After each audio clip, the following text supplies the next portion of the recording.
समाजातील प्रत्येक घटना थेट आपल्यापर्यंत पोहोचवणारे आपलं हक्काचं न्यूज चॅनल क्रांती सूर्य न्यूज। संपादक शशिकांत राजवंत।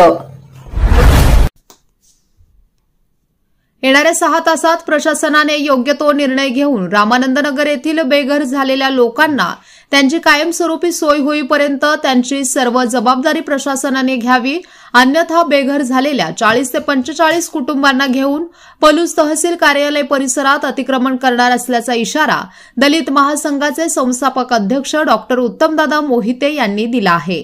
ते पलूस तालुक्यातील रामानंद नगर येथील रेल्वे हद्दीतील झोपडपट्टी अतिक्रमणे हटवल्यामुळे बेघर झालेल्या निराधार कुटुंबांशी बोलत होते। 5 दिवसांपूर्वी पलूस तालुक्यातील रामानंद नगर येथील रेल्वे हद्दीतील अतिक्रमण केलेल्या कुटुंबांच्या झोपड्या रेल्वे प्रशासनाने जेसीबीच्या साहाय्याने जमीनदोस्त केल्या होत्या। त्यामुळे सध्या ही कुटुंबे उघड्यावरती आली आहेत।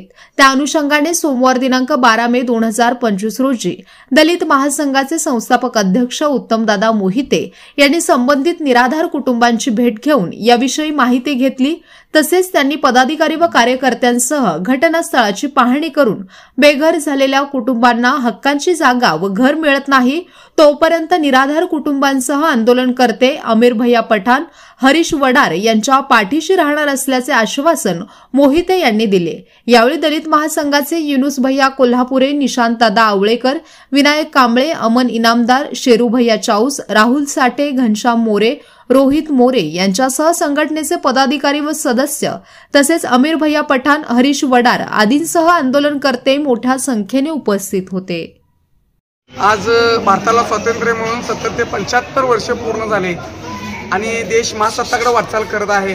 प्रत्येकाला मोदी साहेब पंतप्रधान झाल्यापासून मोदी साहेबांनी अशी आगावाई दिलेली आहे की प्रत्येकाला हक्काचं घर, हक्काची नोकरी आणि त्याला आणि काही सुविधा असतील भारत सरकारतर्फे ते देण्यात येणार असं ते वेळोवेळी सांगत असतात। कारण भारताला महासत्ता करायचा आहे आणि आम्ही आज बघितलं सांगली जिल्ह्यातल्या पलूस तालुक्यात आणि रामानंद नगर बापूवाडी इथे काही भटकी समाज आम्हाला गेले। त्याला कित्येक वर्षापासून मला वाटतं बाबासाहेबांनी संविधानात लिहिताना ज्या सुविधा मागासवर्गीय इतर समाजासाठी लिहिल्या तितक्या सुविधा भटकी समाजासाठी लिहिल्या। त्यांना हक्काचं घर मिळावं, नोकरी मिळावी या सुविधा संविधानात लिहिल्या गेल्या।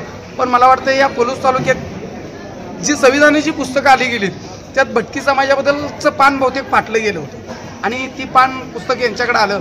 त्यामुळे त्या काय गोष्टी त्यांच्या बाबतीतल्या आहेत, त्यांना हक्काचं घर असेल, नोकरी असेल, शिक्षण असेल, हे त्यांना द्यायच्या त्यांच्या मनात आलेलंच नाही कारण ते वाचनच झालं नाही।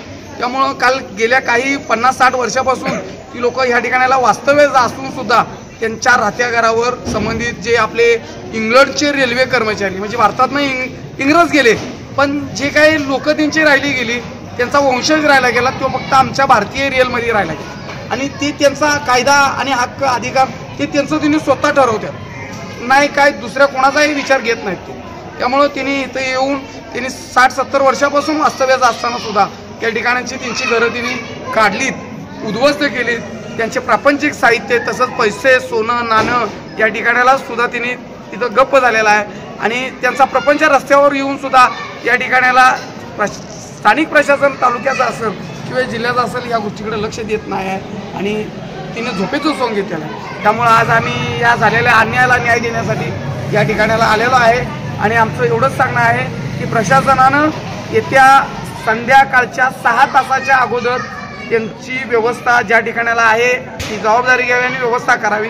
नाहीतरी आम्ही आता दलित महासंघाच्या वतीनं दलित महासंघाचे असंख्य कार्यकर्ते व अतिक्रमण जे उद्ध्वस्त झालेली कुटुंबांची संख्या आहे त्यांना घेऊन आम्ही जिथं जागा मिळेल तहसीलदार कार्यालयाच्या आवारात तिथं आम्ही येऊन अतिक्रमण करणार आणि इथून पुढच्या काळात या सर्व त्यांना न्याय मिळतोपर्यंत दलित महासंघ त्यांच्या पाठीशी राहील असा इशारा आम्ही दलित महासंघातर्फे देतो।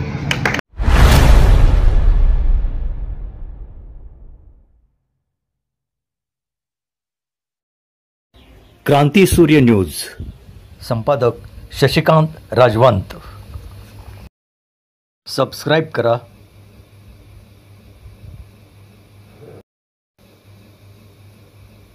बेल आयकॉनला क्लिक करा आणि लाईक करायला विसरू नका।